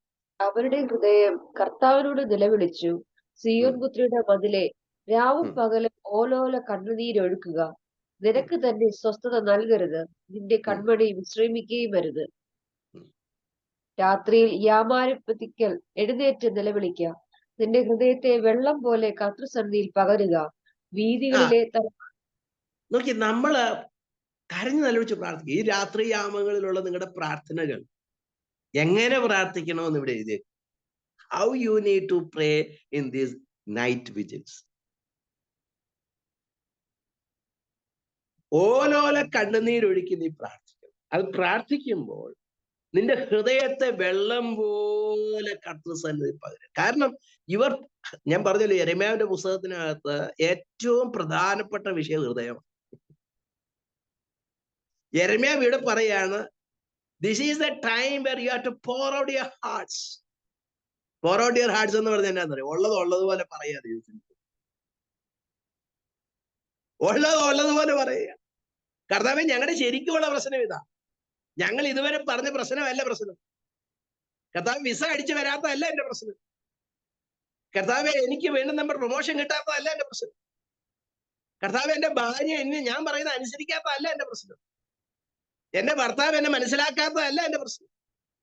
പാസ്റ്റർ വേണ്ടുമെന്ന് നല്ലതായിട്ട് പ്രബോധനം പറയാത്തതല്ല എന്റെ പ്രശ്നം. വിശ്വാസികൾ എന്നെ അനുസരിക്കാത്തതല്ല എന്റെ പ്രശ്നം. എന്റെ പ്രശ്നം അതിനേക്കാളും വളരെ സങ്കീർണമായ ഒരു പ്രശ്നമാണ്. എന്റെ പ്രശ്നം അങ്ങയെ വേണ്ടുമെന്ന് അറിയാത്തതും അങ്ങയെ മനസ്സിലാക്കേണ്ടതുപോലെ മനസ്സിലാക്കാത്തതും, അതുകൊണ്ട് തന്നെ എനിക്ക് വേണ്ടുമെണ്ണം അങ്ങ് ആഗ്രഹിക്കുന്നത് പോലെ എനിക്ക് അനുസരിക്കാനോ അങ്ങ് പ്രാർത്ഥിക്കാൻ എനിക്ക് കഴിയാതിരുന്നതല്ല. Lord, now I come down to your presence. I pour out my heart. I pour out my heart. ഈ രാത്രി നമ്മുടെ ഹൃദയത്തെ പകർന്ന് കർത്താവ്, എന്റെ കുഞ്ഞുങ്ങളുടെ പ്രശ്നം അവർക്ക് ജോലിയില്ലാത്തതല്ല പ്രശ്നം, അവർ പഠിക്കാത്തതല്ല അവരുടെ പ്രശ്നം. Lord, they need a very intimate relationship with you which cannot be broken with anything. That is their problem. That is their problem. There is a problem of the Pentecostal generation, and which is degrading and degrading. That is their problem. അവർക്ക് relation ഉണ്ട്. ഏതർത്ഥത്തിനാണെന്ന് അറിയാവോ? അവരുടെ പ്രശ്നം വരുമ്പോ ഓടി അണയാനുള്ള ഒരു വ്യക്തിയായിട്ട് അവർ കർത്താവിനെ കണ്ടു. അത് നമ്മൾ മാത്രമല്ല, ഹിന്ദുക്കളും മുസ്ലിംസും ലോകത്തുള്ള എല്ലാ മതക്കാരും അങ്ങനെ തന്നെയാണ് ദൈവത്തെ കണ്ടത്. That is not faith. അത് വിശ്വാസമൊന്നുമല്ല. പ്രശ്നം വരുമ്പോൾ ഓടി ചെന്ന് പ്രാർത്ഥിക്കുന്ന വിശ്വാസമൊന്നുമല്ല. That is a matter of need. എന്നാ വിശ്വാസം എന്ന് പറയുന്നത് ദൈവത്തിൽ ഒരു വ്യക്തി സന്തോഷിക്കാൻ തുടങ്ങും. കാരാഗ്രഹത്തിൽ കിടന്നപ്പോൾ പൗലോസ് കർത്താവിൽ സന്തോഷിച്ചതുപോലെ ദൈവത്തെ നമുക്ക് സന്തോഷിക്കാൻ കഴിയുന്നു. പൗലോസിന് പരാതിയില്ല. നമ്മളൊന്ന് ആലോചിച്ച് നോക്കിയേ. ഫിലിപ്പർക്ക് എഴുതിയ ലേഖനം ഫിലിപ്പർക്ക് പൗലോസ് എഴുതിയ ലേഖനം ഇപ്പൊ ഞാൻ എഴുതുകയെന്ന് വിചാരിച്ചു, ആ കാരാഗ്രഹത്തിൽ കിടന്ന് എഴുതുകയാണെന്ന് പറയും. അപ്പൊ ഞാൻ നിങ്ങൾക്ക് എന്തൊക്കെ എഴുതുമായിരിക്കും, നിങ്ങളൊന്ന് അസ്യൂം ചെയ്യാവും. ഞാൻ പറയും, ബ്രദറെ, ഇവിടെ ഭയങ്കര എലിയുടെ ശല്യമാണ്, ഇവിടുത്തെ ഭയങ്കര മൂട്ടയുടെ ശല്യമാണ്, എങ്കിലും ദൈവത്തിന് സ്തോത്ര മഹത്വം ഉണ്ടാകട്ടെ എന്ന് പുട്ടിന് പേരിടുന്ന പോലെ പറയും. അതിനകത്ത് നല്ല ശതമാനവും ആ ജയിലിന്റെ ബുദ്ധിമുട്ടല്ലാതെ വേറെ ഒന്നും കാണുന്നത്. പിന്നെ ഈ സ്തോത്രം പറഞ്ഞ അത് പിന്നെ നിങ്ങളോട് പറയുമ്പോ ഈ സ്തോത്രത്തിന്റെ ഭാഷ നടക്കുള്ളൂ എന്ന് എനിക്ക് അറിയാവുന്നതുകൊണ്ട് പുട്ടിന് പേര് എഴുതുന്ന പോലെ പിന്നെ ഇതൊക്കെ പിന്നെ ഇങ്ങനെ ഈ പ്രശ്നമൊക്കെ പറയാതെ നിങ്ങൾ എങ്ങനെ എനിക്ക് സ്തോത്രാഴ്ച അയച്ചു? ഈ ജയിലിൽ കിടക്കുന്നതിന്റെ സ്തോത്രാഴ്ച കിട്ടിയിട്ട് എന്നാ പറയാം? ഇത്രയൊന്നും ചിന്തിക്കാനുള്ള ബുദ്ധി നമുക്കാർക്കും ഇല്ലല്ലോ എന്നുള്ളത് ആലോചിക്കുമ്പോൾ സാർ എന്താ കാര്യം എന്ന് വെച്ചാൽ we are assessing the things in a wrong വേ.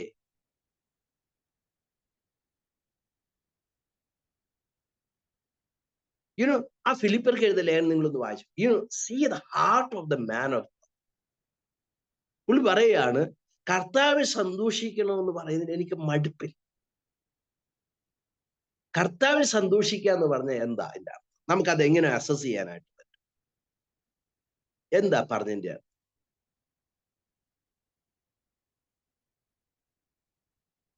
ഞാനത് ഇങ്ങനെ നിങ്ങളോട് പറയാം, നിങ്ങൾക്കത് പറഞ്ഞാൽ മനസ്സിലാക്കാം. അതായത് ഒരു കുടുംബം പട്ടിണി കിടക്കാന്ന് വിചാരിച്ചു.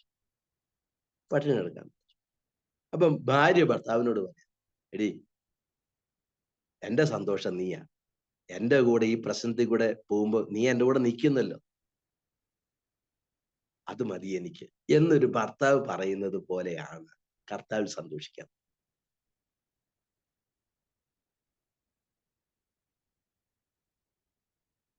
അത്രയുള്ള ആ വ്യക്തിയിലുള്ള ആ സ്നേഹ ആർദ്രമായ ബന്ധമാണ് സന്തോഷം. ദിസ് നൈറ്റ് ആ ഒരു സന്തോഷത്തോടെ ഇരിക്കുന്നെങ്കിൽ നമുക്ക് കണ്ണുനീരൊഴുക്കി പ്രാർത്ഥിക്കാൻ പറ്റും. നമ്മുടെ തലമുറകളെ ഓർത്ത് പ്രാർത്ഥിക്കണം. എന്താ അവരുടെ പ്രശ്നം? അവരുടെ അകത്തെ മനുഷ്യൻ എങ്ങനെയാണ്? അവർക്ക് ദൈവത്തോടുള്ള ബന്ധമുണ്ടോ? നമ്മൾ പറ്റിക്കപ്പെടരുത്. നമ്മുടെ കുഞ്ഞുങ്ങളെ, ഞാനൊരിക്കൽ മംഗലാപുരത്ത് സ്റ്റുഡൻസിനിടെ വർക്ക് ചെയ്തുകൊണ്ടിരുന്ന സമയത്ത് ഒരു കൊച്ചൻ എൻ്റെ അമ്മ എല്ലാ ഞായറാഴ്ചയും എന്നെ വിളിക്കും, സഭായോഗം കഴിയുമ്പോൾ വിളിക്കും. അപ്പം 2 ചോദ്യങ്ങളെ അമ്മ ചോദിക്കും. ആ ചോദ്യം, ഒന്നാമത്തെ ചോദ്യം ഇതാണ്: പാസ്റ്ററെ, അവൻ വന്നായിരുന്നു മീറ്റിങ്ങിന്? രണ്ടാമത്തെ ചോദിച്ചു, മോൻ സാക്ഷ്യം പറഞ്ഞായിരുന്നു? 2 കാര്യങ്ങൾ ചോദിച്ചു. ഇതിനകത്തെ അമ്മ വഞ്ചിക്കപ്പെട്ടത് എങ്ങനെയാന്ന് വെച്ചാൽ, ഈ 2 ചോദ്യമേ അമ്മ ചോദിക്കുകയുള്ളൂ, നീ മോന് നേരത്തെ അറിയും. അതുകൊണ്ട് അവൻ സഭായോഗത്തിന് വന്നിരിക്കും, അവൻ സാക്ഷ്യം പറഞ്ഞു. ഈ 2 ചോദ്യം ചോദിക്കുള്ളൂ അവന് നല്ല നിശ്ചയമാണ്. അവരെ അവൻ വഞ്ചിക്കുന്നത്. ഇന്നും അവന്റെ ജീവിതത്തിന് ശരിയായിട്ടുണ്ടോ എന്ന് എനിക്കറിയത്തില്ല. ആകണമേ എന്ന് എന്റെ പ്രാർത്ഥന. We should not get deceived. നമ്മുടെ കുഞ്ഞുങ്ങളെ ഓർത്ത് പ്രാർത്ഥിക്കും. കർത്താവ് അവരുടെ പ്രശ്നം എന്താ? അത് ആ വീട്ടിലുണ്ടായ ഒരു പ്രശ്നം ഞാൻ ശ്രദ്ധിച്ച് ഞാൻ നിങ്ങളോട് പറയാം. അത് ഞാൻ എൻ്റെ പഠനത്തിന്റെ ഭാഗത്ത് ഞാൻ മനസ്സിലാക്കി. അവന്റെ പേരൻസ് നല്ല മനുഷ്യരാണ്. അവരുടെ ആഗ്രഹം അവരുടെ കുഞ്ഞ് പഠിച്ച് നല്ല ജോലിയൊക്കെ വെച്ച് US-ലൊക്കെ ചെന്ന് സെറ്റിൽ ചെയ്യണമെന്ന് അവരുടെ ആഗ്രഹം. അവർ കൊച്ചിലേ മുതൽ അത് കൊച്ചിനോട് ഇൻസ്റ്റിഗേറ്റ് ചെയ്യുവാൻ. അവന്റെ ആഗ്രഹം അത് തന്നെയായിരുന്നു, എങ്ങനെയെങ്കിലും പോയി US-ൽ പോയി താമസിക്കും. ഞാനത് പറഞ്ഞു നിർത്താം. അപ്പം അവന്റെ ആഗ്രഹം അങ്ങനെയായിരുന്നു. ഒരിക്കൽ അവന് നമ്മുടെ ഒരു സഹോദരനോട് പറയാണ്, ബ്രദറെ, എനിക്ക് US-ൽ പോകണം. എന്തിനാണെന്നറിയാം? പോകുന്നത് എങ്ങനെയാണെന്നറിയാം? ഒരു പങ്കൊച്ചി സൈഡ്, വേറൊരു പങ്കൊച്ചി സൈഡ്. എന്നിട്ട് എനിക്ക് ഇങ്ങനെ വേണം US-ൽ പോകാൻ. US-ൽ ചെന്ന് ഞാൻ ആഗ്രഹിക്കുന്ന ജീവിതം. അവൻ അന്യഭാഷ പറയും. നമ്മുടെ നാട്ടിൽ ഒരു വലിയ കൺവെൻഷന് യൂത്ത് മീറ്റിങ്ങിന് 45 മിനിറ്റ് പ്രസംഗിച്ചിട്ടുണ്ട്. അവര് 10 മിനിറ്റ് സാക്ഷ്യം പറയാൻ പറഞ്ഞെടുത്തത് അവനെ അടിച്ചു കയറിയ വചനം പറഞ്ഞു. How people deceive, how people get deceived. ഞാനത് നിങ്ങളോട് പറയാൻ കാരണം, അവർ youngsters are getting deceived and we get deceived. നമ്മൾ അറിയുന്നില്ല. നമ്മൾ പ്രാർത്ഥിക്കും. ഇപ്പൊ രാത്രി പ്രാർത്ഥന ഇരുന്നുകൊണ്ട് ഡിസപ്ഷൻ നടത്താൻ പറ്റും. ഞാനും അവനും കൂടെ ഒരു ദിവസം നൈറ്റ് വിജിൽ ഇരുന്നിട്ടുണ്ട്. ഞാൻ നിങ്ങളോട് പറഞ്ഞ് നിങ്ങൾ അത്ഭുതപ്പെടും. ഞാനിതൊക്കെ പറയുമ്പോൾ വെറുതെ പറഞ്ഞതല്ല. ഒരു ദിവസം രാത്രി പ്രാർത്ഥനയ്ക്ക് ഞങ്ങൾ 2 പേരും കൂടി ഇരുന്നു. ഞങ്ങൾ 2 പേരും മാത്രമേ ഉള്ളൂ. ഞാൻ വെളുപ്പനെ 4 മണിയായപ്പോ എനിക്ക് ഉറക്കം വന്നിട്ട് സഹിക്കാതെ ഞാൻ കറങ്ങിപ്പോയി കിടന്നു. ഞാൻ രാവിലെ 7 മണിക്ക് എഴുന്നേറ്റപ്പം അവൻ നടന്ന് പ്രാർത്ഥിച്ചുകൊണ്ടിരിക്കും. എന്തിനാ പ്രാർത്ഥിച്ചെന്നറിയാവോ? GRE പാസ്സാകാൻ വേണ്ടി പ്രാർത്ഥിച്ചു. 3 മാസം കൊണ്ട് പഠിച്ചവൻ GRE പാസ്സായി. US-ൽ പോകാനുള്ളതെല്ലാം അവനുണ്ടാക്കി. കല്യാണം കഴിച്ചു, ഡിവോഴ്സ് ചെയ്തു, പിന്നെയും കല്യാണം കഴിച്ചു, ഡിവോഴ്സ് ചെയ്തു. ഞാൻ പറയുന്നു, what I want to say is that we should never allow our heart to deceive us. നമ്മൾ പ്രാർത്ഥിക്കേണ്ട പ്രഥമമായ സ്ഥലം നമ്മുടെ ഹൃദയത്തിന്റെ വിശുദ്ധീകരണം, നിർമ്മലീകരണമാണ്. ഒരു മനുഷ്യന്റെ ഏറ്റവും പ്രധാനപ്പെട്ട വിഷയം അവന്റെ ദൈവത്തോടുണ്ടാകേണ്ട അവന്റെ അനുസരണമാണ്. ദൈവസന്നിധിയിൽ അവൻ കീഴടങ്ങുന്നതാണ്. രാത്രിയിൽ ഈ മെസ്സേജ് നിങ്ങൾക്ക് സുഖകരമല്ലായിരിക്കാം, പക്ഷെ ഞാനൊരു കാര്യം ഭാരത്തോടെ പറയട്ടെ, എൻ്റെ വേണ്ടി നിങ്ങൾ പ്രാർത്ഥിക്കുമ്പോൾ, പാസ്റ്റർക്ക് ഒരു വിസ കിട്ടി, അടുത്ത പ്രാവശ്യം UK വരുത്തി ഒരു പ്രസംഗം കേൾപ്പിക്കണമെന്നാണ് നിങ്ങളുടെ പ്രാർത്ഥന. ഇതായിരിക്കണം, കർത്താവെ, അദ്ദേഹത്തിന്റെ ഹൃദയത്തിന് ഒരു നിർമ്മലീകരണം ഉണ്ടാകണം. അദ്ദേഹം അങ്ങ് ചിന്തിക്കുന്നത് പോലെ ചിന്തിക്കാൻ, അദ്ദേഹം അങ്ങ് കാണുന്നത് പോലെ കാണാനായിട്ട് ആ മനുഷ്യന്റെ ഹൃദയത്തോട് നീ കർത്താവ് ഇടപെടുകയും ഒരു വ്യത്യാസം വരുത്തുകയും ചെയ്യണം. ഹൃദയകാഠിന്യം വന്നിരിക്കുന്ന ഏതെല്ലാം മേഖലകളുണ്ടോ അവിടെയെല്ലാം ഒരു വിശുദ്ധീകരണത്തിന്റെ, നിർമ്മലീകരണത്തിന്റെ, ഒരു പാപബോധത്തിന്റെ, ദൈവസന്നിധിയിൽ മുട്ടുകളെ മടക്കുന്ന അനുഭവം അദ്ദേഹത്തിന് ഉണ്ടാകണം. That is his immediate need, and that is enough for him and his family to survive in this wicked world and generation.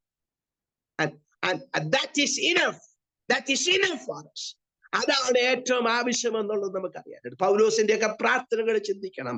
പൗലോസിന്റെ പ്രാർത്ഥനകളൊക്കെ നമ്മൾ ചിന്തിക്കുമ്പോൾ ആ പ്രാർത്ഥനകളെല്ലാം വളരെ വ്യത്യസ്തമായിരുന്നു. അതേ, നിങ്ങളുടെ സ്നേഹം മേൽക്കുമേൽ വർദ്ധിക്കണം. നിങ്ങൾ ഭേദാഭേദങ്ങൾ വിവേചിച്ചറിയണം. നിങ്ങൾ നീതി ഫലങ്ങൾ നിറഞ്ഞവരായിത്തീരണം. അല്ലാതെ വിസ അടിച്ചു വിട്ടു താൻ പ്രാർത്ഥിച്ചോ, അത് വേണമെങ്കിൽ ചെറുതായിട്ടൊന്ന് പ്രാർത്ഥിച്ചു വിട്ടോ. എന്നാ പ്രഥമമായ വിഷയങ്ങൾ അതല്ല. പ്രഥമമായ വിഷയം വിഷയം എന്ന് പറയുന്നത് നമ്മൾ പ്രാർത്ഥിക്കുന്ന പലരുടെയും പ്രാർത്ഥന വിഷയം, നമ്മൾ ചിന്തിക്കുന്ന വിഷയങ്ങളല്ല അവരുടെ വിഷയങ്ങൾ. അവരുടെ കുടുംബത്തിന്റെ അകത്തളങ്ങളിൽ ചില നീറുന്ന ചില വിഷയങ്ങളുണ്ട്. അത് വേറെ ഒന്നുമല്ല, ദൈവത്തെ അവർ വേണ്ടുമെന്നും അനുസരിക്കാത്ത നിമിത്തം അവർ കടന്നു പോകുന്ന ചില സമ്മർദ്ദങ്ങളാണ് അവരുടെ പ്രശ്നം. സമ്മർദ്ദം മാറിയാലും ശരിയാകത്തില്ല. അവർക്ക് ദൈവത്തോടുണ്ടാകുന്ന അവരുടെ ആ ബന്ധത്തിൽ ഉണ്ടാകുന്ന ഉലച്ചിലുകളുമാണ്. That is important. അവിടെ നമ്മൾ പ്രാർത്ഥിക്കും. നമുക്ക് പ്രാർത്ഥിക്കാം. ഈ രാത്രിയിൽ നമ്മുടെ കുഞ്ഞുങ്ങളെയൊക്കെ ഓർത്ത് പ്രാർത്ഥിക്കാം. അവിടെ താഴോട്ട് വായിക്കുമ്പോൾ ഞാൻ വരവാകുള്ള പുസ്തകങ്ങളിൽ ആ ഭാഗം ഞാൻ വായിക്കാൻ ആഗ്രഹിക്കും. എത്രമാത്രം കാഠിന്യമായ ഒരു അനുഭവം. ഇന്ന് അപ്പനും അമ്മമാര് മക്കളെ കൊണ്ട് ജീവിക്കാൻ ആഗ്രഹിക്കുന്ന ഒരു കാലഘട്ടത്തിലേക്ക് വന്നിരിക്കുക. ആ ഒരു കാലഘട്ടമായിരുന്നു യെരമ്യാവിന്റെ ആ കാലഘട്ടത്തിൽ. സ്വന്തം മക്കളെ പുഴുങ്ങി തിന്നേണ്ടി വരുമോ എന്നുള്ള ഒരു സാഹചര്യം വന്നു. എന്ന് വെച്ച് കഴിഞ്ഞാൽ മക്കൾ അപ്പന്മാരെ കൊണ്ട് ജീവിക്കല്ല, അമ്മയപ്പന്മാര് മക്കളെ കൊണ്ട് ജീവിക്കുന്ന സാഹചര്യം വന്നു. അതെ, വാർദ്ധക്യം വരുമ്പോൾ മക്കളെ സഹായം ആവശ്യമാണ്. പക്ഷെ ഞാൻ പറഞ്ഞു വരുന്നതിന്റെ കാരണം, if money becomes everything, we are going to be destroyed. If നമ്മളൊരു ഈ റൊട്ടിക്ക് വേണ്ടിയിട്ടാണോ ഇതെല്ലാം ചിന്തിക്കുന്നത്? അങ്ങനെയാണെങ്കിൽ നമ്മൾ ഇത്രയും കിടന്ന് വിഷമിക്കേണ്ട കാര്യമൊന്നുമില്ല. കർത്താവ് അതാ പറഞ്ഞത്, നിങ്ങൾ അപ്പം കൊണ്ടുവരാൻ മറന്നുപോയെന്ന് എന്തിനാ വിചാരിക്കുന്നത്? ഇത് നിങ്ങൾ എന്തിനാ നിങ്ങൾ ചിന്തിക്കുന്നത്? I am concerned about it. I am more concerned about you than you yourself is concerned about it. നീ നിന്നെ കുറിച്ച് കൺസേൺഡ് ആയിരിക്കുന്നതിനേക്കാളും അധികം ഞാൻ നിന്നെ കുറിച്ച് കൺസേൺ. നമ്മളെ കൺസേൺഡ് ആണെന്ന് വെച്ച് കഴിഞ്ഞാൽ നമ്മുടെ കൺസേൺമെന്റ് ഈ ലോകത്തിലെ കുറെ കാര്യം വരെ ഉള്ളൂ. എന്നാൽ കർത്താവ് നമ്മെ തന്റെ പുത്രന്റെ സ്വരൂപത്തോട് അനുരൂപപ്പെടുത്താനുള്ള എല്ലാ കാര്യങ്ങളെയും ക്രൂശിൽ ചെയ്തെടുത്ത് കഴിഞ്ഞു. തന്റെ പരിശുദ്ധാത്മാവിനാൽ നമ്മൾ മുദ്രയിട്ട് വീണ്ടെടുപ്പ് നാളിലേക്ക് സൂക്ഷിച്ചുമിരിക്കുന്നു. ഇതിനപ്പുറത്ത് ദൈവം നമുക്ക് വേണ്ടി ചെയ്യാനായിട്ട് എന്തോ? ഒന്നും ചെയ്യാനായിട്ടില്ല. നമുക്ക് വേണ്ടി ഒന്നും ചെയ്യാനായിട്ടില്ല. നമുക്ക് ദൈവത്തിന്റെ കരങ്ങളിൽ അപ്രകാരം കൊടുത്തിട്ട് നമുക്ക് പറയാം, കർത്താവേ, Lord, in this night we lift our hands. ഞങ്ങളുടെ കരങ്ങളെ ഞങ്ങൾ ഉയർത്തും, ഞങ്ങളുടെ ഹൃദയങ്ങളെ ദൈവസന്നിധി ഞങ്ങൾ പകരും. കർത്താവേ, ഞങ്ങളുടെ ഹൃദയത്തെ അങ്ങ് നന്നായിട്ട് അറിയാവുന്നത് പോലെ ഞങ്ങൾക്ക് ഞങ്ങളുടെ ഹൃദയത്തെ അറിയത്തില്ല. എന്നാൽ കർത്താവേ, അവിടുന്ന് ഞങ്ങളുടെ യുദ്ധത്തിനായി ഞങ്ങളുടെ കൈകളെ, പോരിനായി ഞങ്ങളുടെ വിരലുകളെ അഭ്യസിപ്പിക്കുന്ന പാറയായി കർത്താവ്, ഇന്ന് രാത്രി ഞങ്ങൾ കണ്ണുനീരൊഴുക്കുമ്പോൾ, ഞങ്ങൾ അങ്ങയുടെ സന്നിധി നിലവിളിക്കുമ്പോൾ, കർത്താവെ, ഞങ്ങൾ ഈ യുകെയുടെ ജനറേഷൻസിന് വേണ്ടി ഞങ്ങൾ നിലവിളിക്കുമ്പോൾ, ഞങ്ങൾ ഒത്തിരി വെളുത്ത കുഞ്ഞുങ്ങളെ ഞങ്ങൾ റോഡിൽ കാണുന്നുണ്ട്. ഞങ്ങൾ മലയാളി കുഞ്ഞുങ്ങളെ കുറിച്ചാണ് ചിന്തിക്കുന്നുള്ളൂ. ആ വെളുത്ത കുഞ്ഞുങ്ങളെ ഞങ്ങൾ കാണുന്നുണ്ട്, കറുത്ത കുഞ്ഞുങ്ങളെ ഞങ്ങൾ കാണുന്നുണ്ട്, മഞ്ഞ കളറുള്ളവരെ ഞങ്ങൾ കാണുന്നുണ്ട്. Lord, they are going to hell. Lord, deliver them. They are going to hell. Lord, deliver them. And we are not asking for money. We are not asking for fame. We are not asking for anything. But we ask for souls. Lord, add them unto thy kingdom. നമ്മൾ പറയാ, കർത്താവ്, ഈ വെള്ളക്കാർക്ക് വിവരമൊന്നും ഇല്ലല്ലോ, അവരിപ്പോഴിങ്ങനെ കുടിച്ച് ഇങ്ങനെ നടക്കുകയാണല്ലോ, കാശുണ്ടാക്കണമെന്നും ബോധമില്ല, ഒന്നിനും ബോധമില്ല, ഇങ്ങനെ നടക്കുകയാണല്ലോ എന്ന് ചിന്തിക്കുക. അതെ, അങ്ങനെ ചിന്തിച്ചാ പോരാ. പിന്നെ are we praying for them? Are we praying for them? നമ്മൾ അവർക്ക് വേണ്ടി വേണ്ടുമെണ്ണം പ്രാർത്ഥിക്കുന്നുണ്ടോ? നമ്മൾ അവരെ കുറ്റപ്പെടുത്തുന്നതിന് വിടട്ടെ. നമ്മൾ നമ്മുടെ ജീവിതം കരുപിടിപ്പിക്കുമ്പോൾ നമ്മൾ ഓർക്കണം, we are here not just for a job. ദൈവം നിങ്ങളൊരു ജോലി കിട്ടാനോ നിങ്ങൾക്ക് കുറെ കാര്യങ്ങൾ നടത്താനോ വേണ്ടി ദൈവം നിങ്ങൾ ഇവിടെ കൊണ്ടുവന്നതല്ല. God has a greater purpose. God has a greater purpose. കേവലം കുറച്ച് മലയാളികൾ ഇരുന്ന് പാട്ടുപാടി പ്രാർത്ഥിച്ച് സ്തുതിച്ച് എങ്ങനെയെങ്കിലും സ്വർഗത്തിൽ പോകുന്ന കാര്യം ചിന്തിക്കുന്നതിന് പകരം, lord, I am here with a greater purpose. I am here with a greater purpose. And that is beyond my comprehension. That is beyond my desires. That is beyond every earthly realms. It is of the heaven. And it is of the heaven. It is of you, O Lord. അത് പറയാൻ കർത്താവിന്റെ സന്നിധി നമ്മുടെ ഹൃദയത്തിൽ പറയാം.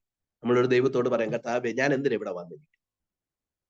ഞാൻ എന്തിനാ വന്നിരിക്കുന്നു? ഈ രാത്രി ഞാൻ ഇവിടെ കരങ്ങൾ ഉയർത്തുമ്പോൾ, ഈ ഞാൻ എൻ്റെ ഹൃദയത്തെ പകരുമ്പോൾ, ഞാൻ എൻ്റെ കൈകളെ മലർത്തുമ്പോൾ, കർത്താവേ, എൻ്റെ കുഞ്ഞുങ്ങൾ ഇതുപോലെ കൈ മലർത്തി തെരുവ് നിൽക്കുക. ഒത്തിരി കുഞ്ഞുങ്ങൾ കൈ മലർത്തി തെരുവ് നിൽക്കുക. കർത്താവ്, അവർക്ക് എന്ത് ചെയ്യണമെന്ന് അറിയത്തില്ല, എങ്ങോട്ട് പോകണമെന്ന് അറിയത്തില്ല, എന്ത് ചെയ്യണമെന്ന് അറിയത്തില്ല. ഞങ്ങൾ അവർക്ക് വേണ്ടി പ്രാർത്ഥിക്കും. നമ്മുടെ രാത്രി പ്രാർത്ഥനകളിലുള്ള ദിവസങ്ങളിൽ ഒരു വലിയ അഭ്യസനത്തിന്റെ ദിവസങ്ങളായി മാറട്ടെ. ദൈവം ആഗ്രഹിക്കുന്നത് പോലെ പ്രാർത്ഥിക്കുന്ന ദിവസങ്ങൾ. ദൈവം നമ്മുടെ പ്രാർത്ഥനകളിൽ ദൈവം നമ്മളെ രൂപാന്തരപ്പെടുത്തട്ടെ. ദൈവം സമൂഹത്തെ രൂപാന്തരപ്പെടുത്തട്ടെ. ഞാൻ എനിക്ക് തോന്നുന്നു റീസ് ഹോവൽസ് എന്ന് പറയുന്ന ഒരാളുടെ കുറിച്ച് ഞാൻ വായിച്ചിട്ടുണ്ട്. എനിക്ക് തോന്നുന്നു എൻ്റെ ഓർമ്മ ശരിയാണെങ്കിൽ ഇംഗ്ലണ്ടിലെ ലോകമഹായുദ്ധം ഉണ്ടായിരുന്നപ്പോൾ ആ റീൽസ് ഹോവൽസിന്റെ പ്രാർത്ഥനയായിരുന്നു രണ്ടാം ലോകമഹായുദ്ധത്തെ നിയന്ത്രിച്ചത്.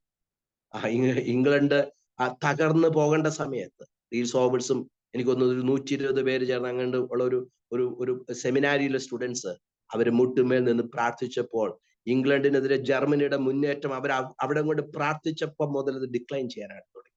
ഞാൻ അതേ പ്രാർത്ഥന കേരളത്തിൽ പണ്ട് കെ എബ്രഹാം സാർ പ്രാർത്ഥിച്ചിട്ടുണ്ടെന്ന് ഞാൻ കേട്ടിട്ടുണ്ട്. എനിക്കത് എൻ്റെ അറിവായിരിക്കാം, എൻ്റെ അറിവുകേടായിരിക്കാം. പക്ഷെ ഞാൻ കേട്ടിട്ടുണ്ട്, there were people of God who stood in the presence of God and they lifted their heads up and God did the battle, and God is a God of battles and no one can stop it. What he is going to do in this universe, no one can stop it.